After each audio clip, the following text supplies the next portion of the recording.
welcome to the Last Looks podcast, a show where we catch up with talented hairstylists and makeup artists in the film and television industry. We'll pick their super creative brains and find out all the good stuff. Join me, your host, Jamie Lee, in finding out what's what in the hair and makeup departments around the world.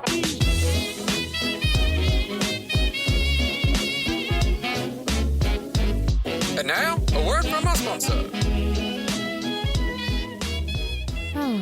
Are you tired of having sore shoulders, neck, and a bad back? Are you fed up with clutching actor bags under your armpits whilst doing your last looks on set? And what about those frustrating moments rummaging through an overfilled shoulder bag? Sound familiar? We have the comfortable, practical, and slick solution for you. Linear Standby Belts manufactures customizable tool belts designed for hair and makeup artists by a hair and makeup artist, Georgia Lockhart Adams. It consists of a high-quality padded belt and 12 interchangeable accessories and pouches, which will hold all your on-set needs. With a handy Velcro top on all pouches, you can swap out and change bags quickly. Even hand over actor bags to your colleagues if you step away from set. Work with both hands free and with all your essentials within easy reach. It is a game changer and will make your long working day easier. Come along and join the LSB revolution. Why wait? Visit linearbelts.com to order your customizable tool belt today.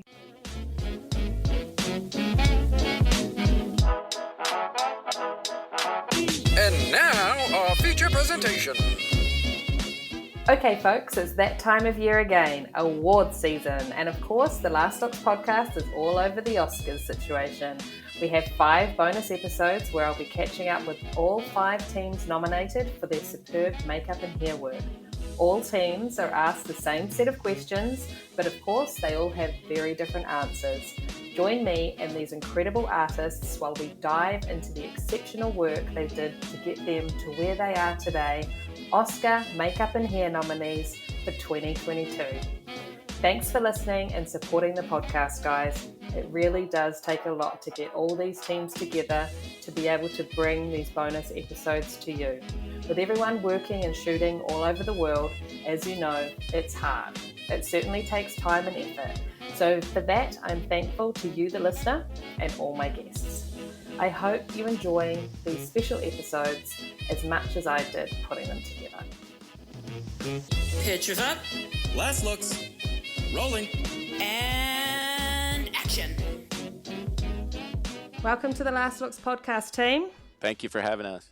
Thank you. And may I say a huge congratulations on your Oscar nomination for your work on the film Coming to America. Woo, thank you. It's very exciting, guys. Now, let's start with introductions. If you could each tell us your name and what your position on the team was. Stacey Morris, hairstylist, co-department head. Carla Farmer, co-department head, hair.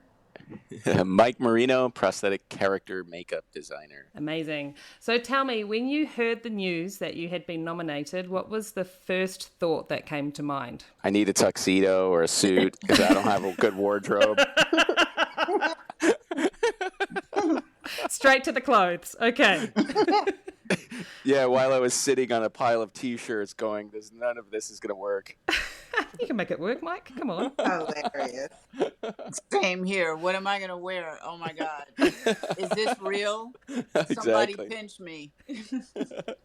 The night before, we said, let's FaceTime and record it just in case. If we don't get nominated, then we just trash it. Right. Well, actually, the Academy asked us to do it, so we were just following directions. Yeah, ended up being a fun time. Yeah, that was good. I wish I had that footage, but I flew the night before and my laptop cracked, so I was on my phone. So it just didn't work out. I got yelled at by Bill Corso. Says, "Idiot! Why did you get a case for that?" Living on the edge, obviously. I would love for you to talk us through 3 characters from the film, makeup and hair wise, from research and development through to daily application. My favorite was Wesley. Wesley Snipes, his 2 looks, General Izzy. You know, I kind of envisioned how I wanted his hair to look based on different inspiration that I pulled and talking with Carla and just searching around trying to get some inspiration. And I found this hairstyle that's East African, specifically from Rwanda, and it's called the Amasunzu style. And they have like all these interesting peaks and valleys and shapes and like crescent shapes and different things that they do to the hair. And it originates like in the 1920s from a tribe called the Tutsi tribe. And I was like, how can I take this and stylize it into my own look for Wesley? And I felt like he was the best character to do something so elaborate like that on, just because of him as an actor, his role in the movie, and just making that his character identity. And so I started off like trying to make these shapes and this look, and it transpired into something that I fell in love with. If you see in the film, those two looks, they're like so different. You know, most people have never seen it before. And it was just a lot of fun to create. Justin Stafford ventilated the wig that I used to create that style. And he's so wonderful. Like he totally understood my vision. And so when I received the wig, it was just basically like a afro. And I had to take it from that to what you see in the film. But I just thought that it was really, really fun, that look. I hope everyone agreed with me. Amazing. Yeah. After reading the script and realizing the first Coming to America was not focused on Zamunda as much as this film was, so I was really excited about that part, that we were going to spend more time in Zamunda. So then I had to determine how these children were going to identify. And so with the first film, we already knew that the older generation was influenced by a more European background, as we all kind of were in the African American culture at that time in the 1900s. And coming into the 2000s, the kids identify more with more Afrocentric images. And I was drawn to the Afro punk culture, which I really love. Their boldness and their pride and their originality. So I drew a lot from those type of images for the kids, because I figured they've lived in Africa, or this fictitious Africa, for their whole lives. So they were more proud of their culture, and they would identify with their hairstyles in that way, because I'm a hairstylist. So of course I made it about the hair. Next, Doria, that was based on, after conversations with production, they were going for another look with the whole Wesley and his children. So we came up with a more urban aesthetic for them, so that it was based on culturally, kind of, even though it might be a more depressed situation and country as it was described in the movie, that they wouldn't downplay that and look impoverished, but they would do everything in their power to look celebrated, as we do naturally in our culture. So I wanted that to be realized also in the film. So that's, I think, what you're asking, Jamie. My favorite, I can't really pinpoint one character, because I enjoyed all of it, and it made me very proud to be able to do this. Nice. Okay, I guess that's me left. Go, Mike. I couldn't really have done any of this without my really, super talented crew. I kind of had like a bit of a dream team on this job, which was, primarily Mike Fontaine and Yaron Lundstrom and Diana Choi, Art Sakamoto, and my whole crew. It was really, really a lot of work. There were so many sculptures and so many makeups, and just an army of molds we made, and Claire Fluin building bodysuits, and all of this under Ruth Carter's clothes, which were just so amazing. So I think as far as favorites, I have to go with Saul on Eddie Murphy, which was the most complicated makeup and the hardest to do for me. And just it was, it's an iconic makeup that Rick Baker established in the first film, and he created and designed, and to have that kind of intimidation to start with, plus with Eddie Murphy, who I'm this like massive fan of, and he's so good at a makeup. I mean, everything you see in a prosthetic that you want an actor to be able to do, he does, like all the expressions and all the things that you want a makeup to read and come through, he does, so it's like, okay, well, if you mess this up, you're kind of like, you're ruined, my career is over, so no pressure.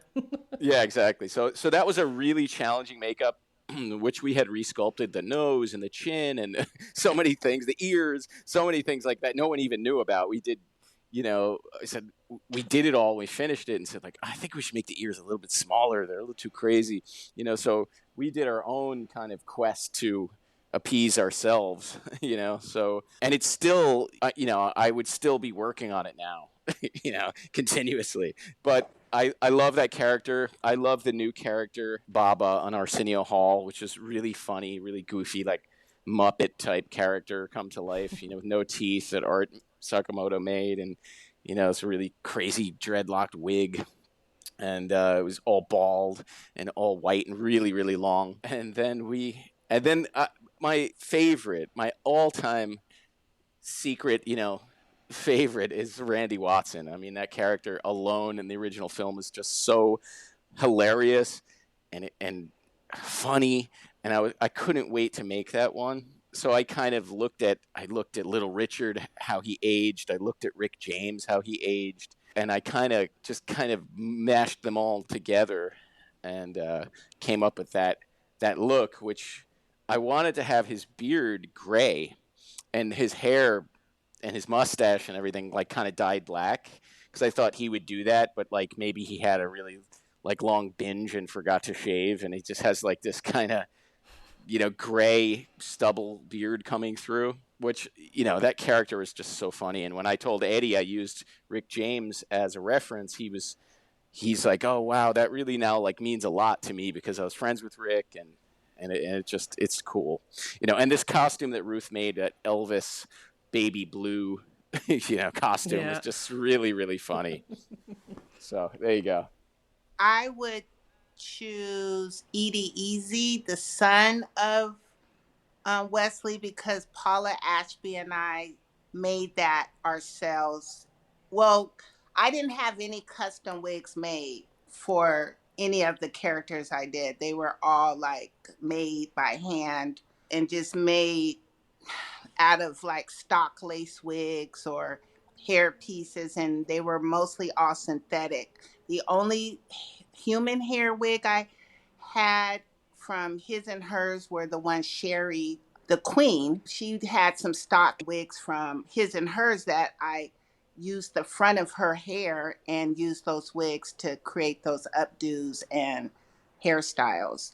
And Bapoto was made from a friend of mine, Anne, who works at Nigel's. I don't know if you guys know Anne, who works at Nigel's, and she had crocheted that Afro wig for me. And I just bought it. I didn't know who it was going to go on. I just bought a whole bunch of wigs and created a bunch of styles. And because we had no fittings, none whatsoever until we got there, and we had to come with stuff. So wow. It was, they kept telling us, we have no money for hair. We have no money for hair. And being my first time working at Atlanta, I didn't know what to expect. When I got there, I didn't know they had Kmart size beauty supplies on every corner. I didn't know that until It's awesome. until I got there. So we were, that part of it was great. I could keep supplying myself. So that part of it was great. But we had to prep as much as possible beforehand. And it was truly a labor of love. I loved every minute of it. I mean, the prep was crazy because we had 2 weeks of prep. And I think I worked 20 hours every day. to just get prepared. 2 Yeah, weeks, 2 weeks and no money, no Oh money. That's my all we Yeah. gosh. That's all we That's kept rough. hearing is no money, no money. Like we Yeah. literally almost killed ourselves. Like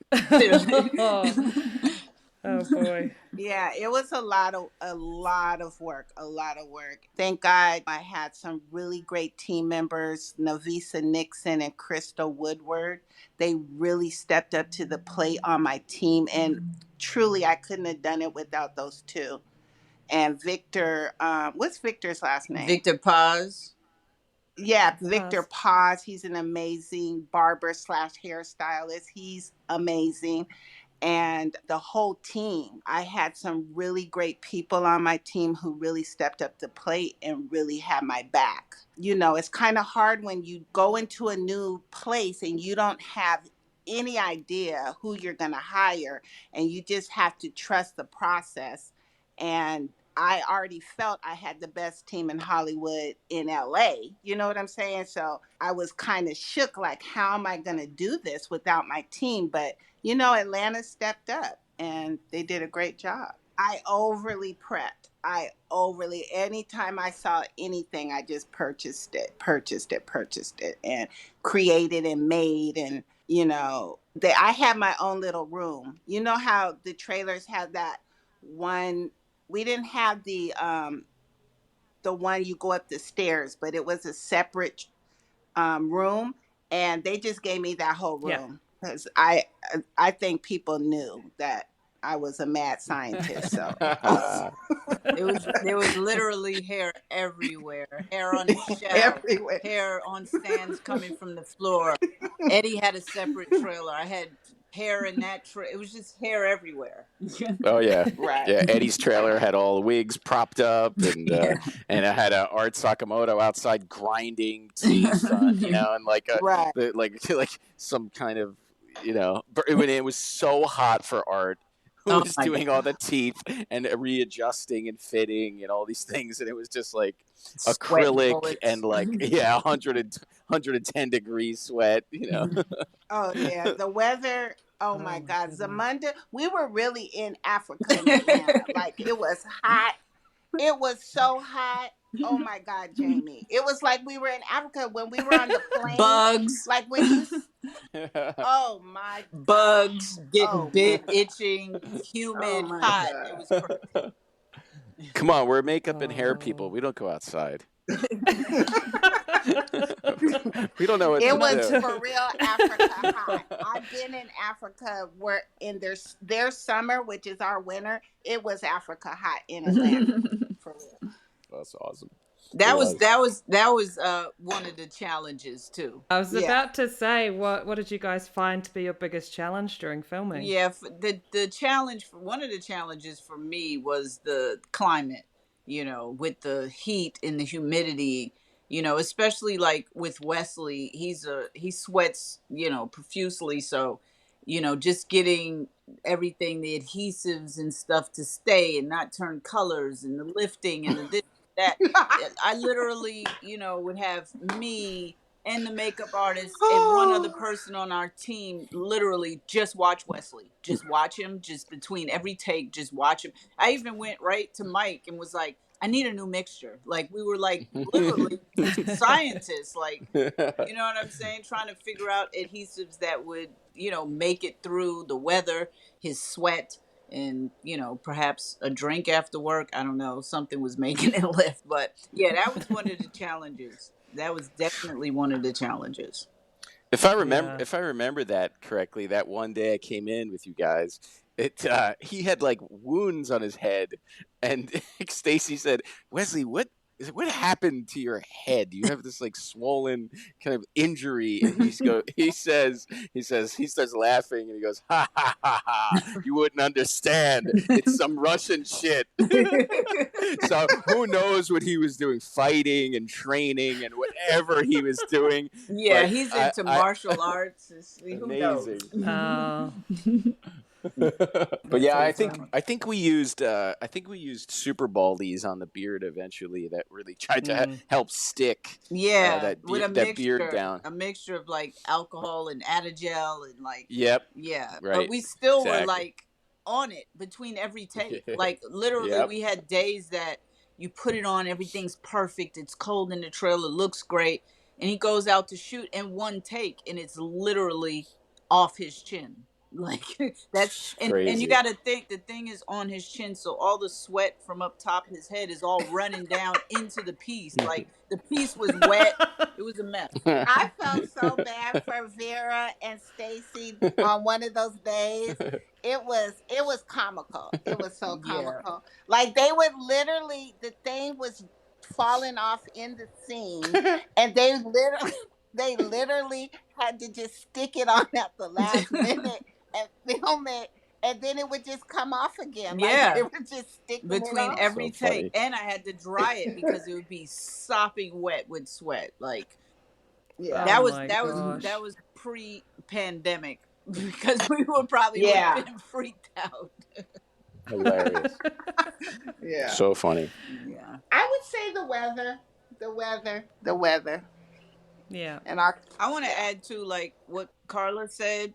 That was a challenge too. Like just being told from the beginning before we even start prepping that there's no money, and trying to be prepared for what we may be faced with, and then collecting just an overabundance of hair because our goal was like to successfully present a vast array of looks that have never been seen collectively on screen, like in one film. So we knew that we had a task at hand. Like Carla shipped herself just like 50 cases, and I had like maybe 17 or something. So together, all hair, all pieces, loose hair, stock wigs.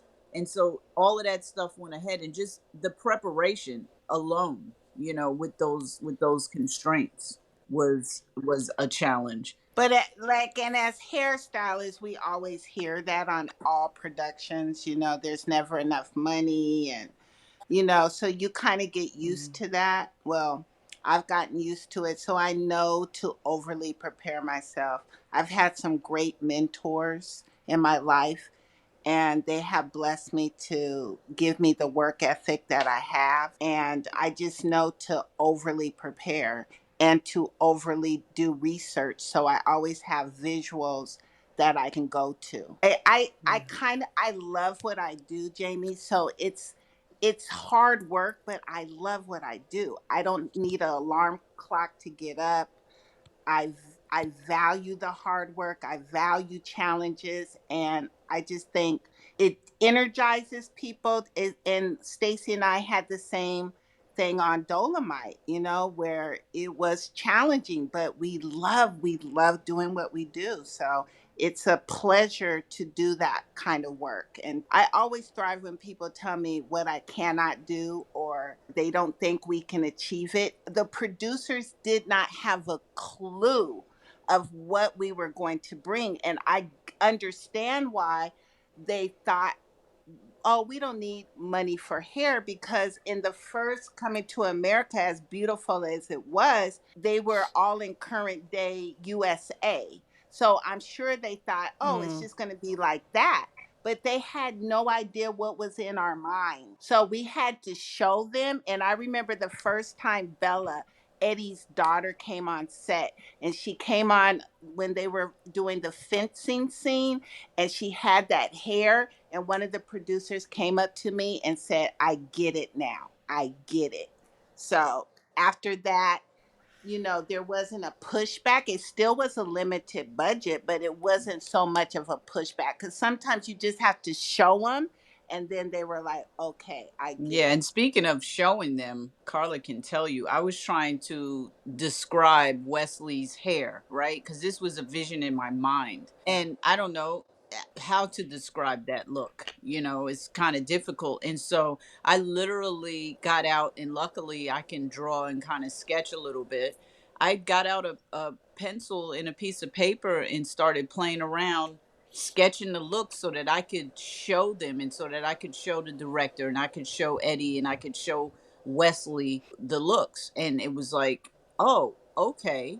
Yeah, I understand the direction you're trying to go in, but without being able to draw that out and give an idea of the direction I was going in, there was no way to explain that hair. Like, I don't know how I would have showed them that, so No, I feel like it would be a tricky one to, yeah. verbally Yeah, explain. Yeah. even to date, I still don't know like how you describe that style, And then I only had one meeting with Wesley prior to shooting, and that was a meeting just to measure his head. That was it. And when I got to Atlanta, because it was so last minute, we had no prep time. Justin was still here in LA trying to ventilate and finish the wig for me. And then he FedExed it to me and I got it. And I'm like, okay, I have zero time to get this ready. Like, it was crazy. And then I was lucky enough that he didn't start off shooting like on day one, because we were already working and I was still going home at night, or when I had time in the trailer, working on these looks for Wesley. So beyond stressed out. I'm sure. I think, the biggest challenges for me are really in the studio, which is really the most fun part for me. There's so many sculptures because each makeup is about broken down. It's about 15 plus pieces. So every one of them becomes a sculpture in a mold. So just arriving at one makeup, I mean, there's something like 50 molds involved, times, I think at the time it was 10 or 11.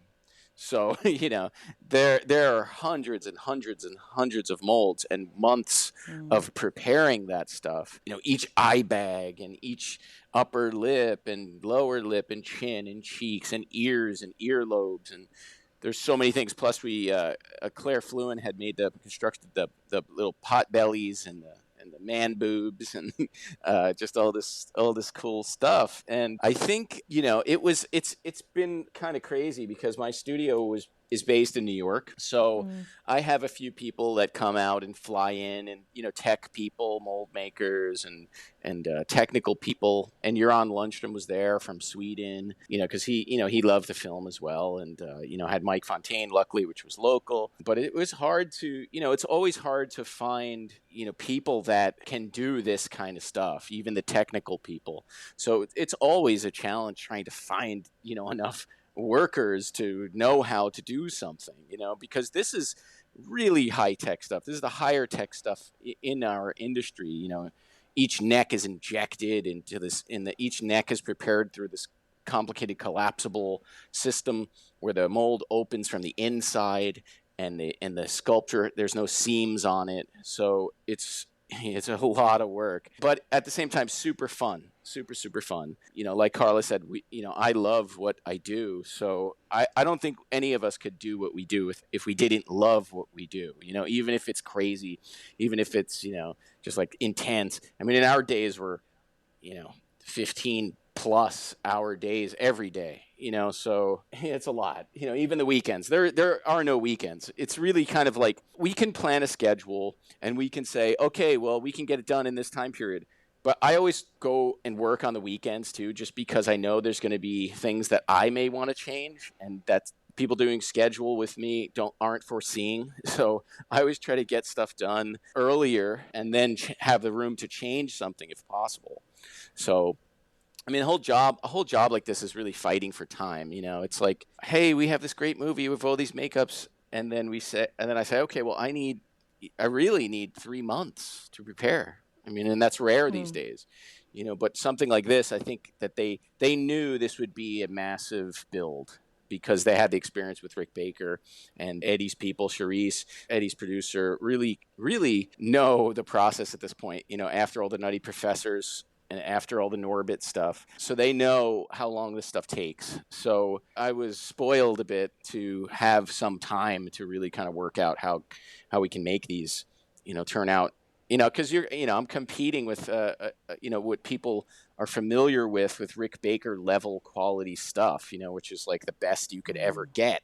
So if you cram all that into some rushed time schedule, it's just not going to work out. So we luckily did that. And on set, it was, again, I didn't have the outdoor filming. We filmed everything in the studio in the barbershop. Or in a wedding hall or something, so all of our stuff luckily was all air conditioned. And I always tell production, I always yell at them and say, if you don't have an air conditioning tent for him, if you don't have this thing, I'm not showing up. I just always try to make them do everything that makes the actor more comfortable. Little stations on set, air conditioning tents, because it is hot. Every pore on your skin is covered most of the time with paint, with glue, with wigs, with everything, hands. So even if it's cold, you're naturally sweating, and that sweat has nowhere to go. I always try my best to try to make everybody comfortable, and their bodysuits and the costumes, and it's a lot. And the lights are hot, even if it's cold. So there's always touching up. There's always maintaining. There was one day that Clarence, Eddie Murphy, the barber, his neck the paint was rubbing off because the shirt was tight, and it was just, he kept moving his head, and we kept going in and touching it up and touching it up. It's just, it never ends until you see the movie, and then you go back and say, well, is there anything that we can do digitally to change something like that? Because we can never rely on that digital aspect of it, but when things happen like accidents or some paint rubs off because of something, I mean, it's just we're lucky to have that able to be fixed if possible. So luckily nothing really needed fixing other than a little color that came off on the neck or something. But we always try to make everything look as good in person as possible. Of course. Hey, so I mean, massive shoot, obviously, a lot of challenges. Were there any standout lessons learned? I think one of my lessons learned was, when you're, as an artist, passionate about something that you're creating, to push for it, because in the long run, like the looks that were presented in the film, me and Carla, it's like, we're so happy with it. But if we were just, basically, quote unquote, yes men, then it wouldn't have been what you see on screen. We would have followed instructions, and we would have just said, okay, well, they want this or that, and just, did the bare minimum. But I think that we went above and beyond, and it just speaks to, stick to your guns, And for me personally, like with creating Wesley's looks, it's something that I had never tried to achieve before. And I always say this, that if you take yourself outside of your city of comfort, then there's so much discovery to be made. I would have never known that that's something I could do unless I tried, basically. So, that's my lesson learned. Oh, for me, I think my biggest lesson was that in every film, I kind of doubt myself of my abilities. I think we all do that because we're humble people, but at the same time, it taught me to really believe in a vision and go with it. And also to really, even if everyone doubts the direction you're going, just those couple of people who support you, you can get a lot done just with one person's support or two people's support. You don't need everyone to agree with you. As long as you have that one person behind you, you can move mountains. You know what I'm saying? That's what innovators do. They don't always have the whole room understanding or believing in it, but when it's said and done, they're like, "Oh, okay, that's what you meant. Okay, I get it now." You know what I'm saying? It's good.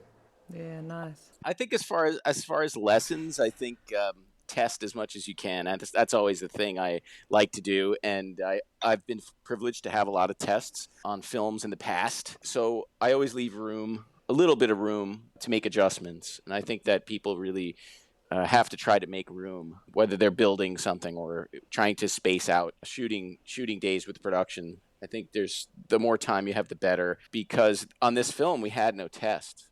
I think we tested Arsenio once, and that was it. Everything else was just on the fly. First time we did makeup on Eddie, it was like, it was filmed, so we were so used to so many of the processes that luckily we were prepared for this. So I think try and push for test as much as you can and try to space out the schedule, because even if production crams up a shooting day, say, well, I don't think that's going to work. I think Eddie needs a break from the makeup for a day, or Arsenio needs a break from the makeup a day. Can it be filmed Tuesday? And you'd be surprised how production kind of moves things around, especially if you're filming on studio. You can move things around, because a lot of the time they try to cram stuff in, and they go like, well, we're going to be wrapping at like 1 a.m. You have him in right away the next day. I said, that's not going to work, So I try to always, whether you want to call it manipulating, but I try to manipulate the schedule with production to try to make it as easy as possible with the actors. And I think that's a really good lesson for anybody listening out there and doing what we do, to try to move things around to accommodate your actor and to accommodate your people sleeping and all that kind of thing. So it's definitely something to look out for. So I'm going to ask a tricky question, but I'm asking everybody. What do you feel sets your work apart from your fellow nominees? For me, I'm going to say the fact that there's such, and I said it before, such a vast array of different textured hairstyles that have never ever been seen collectively in one film on screen, and I think that we exemplified that in the movie. It's like a celebration, and with that, it wasn't just, like you can watch a 70s film, let's say an African American 70s film, and it's like, oh yeah, they had afros, we identify that with the 70s, but they're just regular, just afro stuff we've seen before. We tried to do that in Dolomite as well. It depended on geographically where you were, how you were wearing your afro, or the color, or your sideburns, or your facial hair. It wasn't just the same look across the board. And in this movie, we had the blessing of it being a platform where we could show these Afrocentric styles with a African tribal aesthetic, because we had Zamunda and we had Nextdoria, and immersed in this Afro-punk influence. We also had fantasy and imagination. We had current day hairstyles, back east in New York when we did the flashbacks. We had a generational thing going on where we had like the urban, the elevated urban, edgy street look, and then those European and American influenced hairstyles. So we got to like literally play and do everything. It wasn't like just one thing you saw in this movie. It was everything across the board. We had a period, back to the 80s. We had current day. We had European influence. We had African influence. It was just, we had everything. We had a perfect platform display an enormous amount of hair and looks in one film. And thank you, Jesus. And we had the best person to do special effects makeup too. So it's like, oh my God, we have all the. We got all the elements. Also, I want to say all the it's elements. A historical moment, because in the history of the night, this is the 94th. Is it the 94th Academy? In 94 years, 94 we have years, never the whole had history a of the film Academy celebrate Black beauty. In 94 years, people like Robert Stevenson, who did the first Coming to America, Mr. Ken Walker, may he rest in peace, all the beautiful images he gave, Camille Friends, who did Black Panther. No one has ever been nominated for Black beautiful images. So yeah, we're like, we literally, it's history, like the people from Ma Rainey, that's the first time ever in the history of the Academy that a Black hairstylist has been nominated, and here we come, the second people in history in 94 years. So it's an honor, to be acknowledged and recognized in this way. Working with Eddie Murphy and Arsenio and Clint, even Clint Smith, who was Eddie's childhood friend. I mean, just the style of aging on Black skin too is rarely seen. And I had a field day doing things and copying reference and doing, different colorations and different skin texture and different hair textures and mustaches, and there's so many things, and luckily I had worked with Mahershala Ali and aged him for True Detective, which really started this path down my understanding, because I'm looking at something microscopically as well, so it was just really a challenge, to do all that stuff, and it was just, I don't think it's really been done especially to this extent. So Here we are. Nice. Good answer, guys. I love it. Hey, so I know that it takes a team. We all know that. So I just wanted to know if you wanted to kind of like take a moment to give a shout out to those that helped you on the project. I wanted to say this too about Stacey and Mike. Stacey is, for me, in my opinion, she is the best of the best, and so is Mike. And I feel privileged to be around people of such caliber and work ethic and skill level. So I also believe you have to surround yourself with people who want to make you be better. You know what I'm saying? And I feel we all encourage each other to do our best work. And that's very important. Like, I mean, we were all on the same page 100% of the time. Like, Stacey joined in with Mike to make things happen. You know, I joined in with Mike to make things happen. Stacey joined in, I joined in. Like, we all were trying to do our best work. And that's very important. And it's a privilege to be with these two individuals because I feel like I'm working with the best of the best. Carla, that means a lot. Thank you so much. And I feel the same. I mean, you know, the fun thing is that we actually all genuinely like each other. Well, I could, and it's just so much easier to do that if you can. Crystal Woodford, Victor Pius, Louisa Anthony, Maurice Bowman, Anne Bray, and Will Nim, and also Robert Stevenson, who created the looks in the first Coming to America hair-wise, and gave us a level to aspire to go to and further, because he called me and he said, Carla, I'm passing the baton and I want you to go all the way and hit the mark. I give so much honor to the people, like I said, Robert Stevenson, Irma Kent, Julia Walker, Leonard Drake, rest in peace, Ken Walker, rest in peace. These were my mentors and people I aspire to be like. So I give that back to them. Because of them, I am where I am. Right. Yeah, and I'd lastly like to thank Justin Stafford for the wigs, and Sharice Hewitt, Eddie's assistant and producer on the movie, and Vera Steinberg. Yeah, Craig and the director, and Vera Steinberg as well. I would say Rick Baker. I would say Rick Baker. I mean, I had asked, Rick permission to do this job because I hold him up to such a high regard. I told the producers, I said, I'm not going to do this film if Rick Baker doesn't let me. And they said, what? But we're giving you this job. And I said, I can't do it.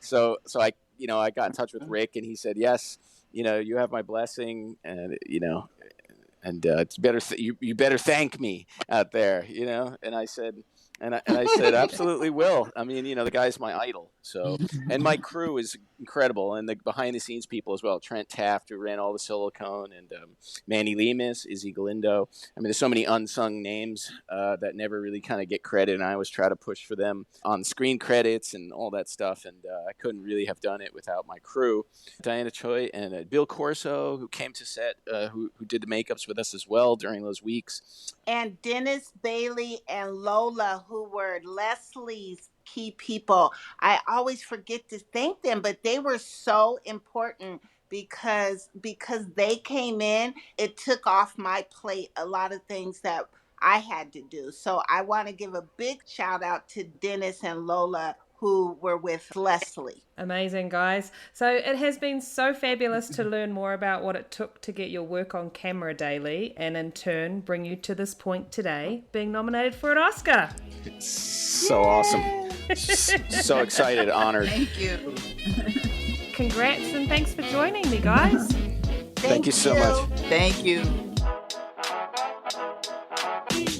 For links to see more about our guests, go to our Instagram at The Last Looks Podcast or our website, thelastlookspodcast.com. If you want to keep up with new episodes being released, be sure to subscribe through Apple Podcasts, Spotify, Amazon, Google Play, YouTube, or any podcast streaming platform. And remember, if you're enjoying the show, share it. The Last Looks Podcast would like to thank Brett Stanley and Sabrina Castro. The song Fun Time by DJ Quads. Thanks for listening. Until next time. That's a wrap, people.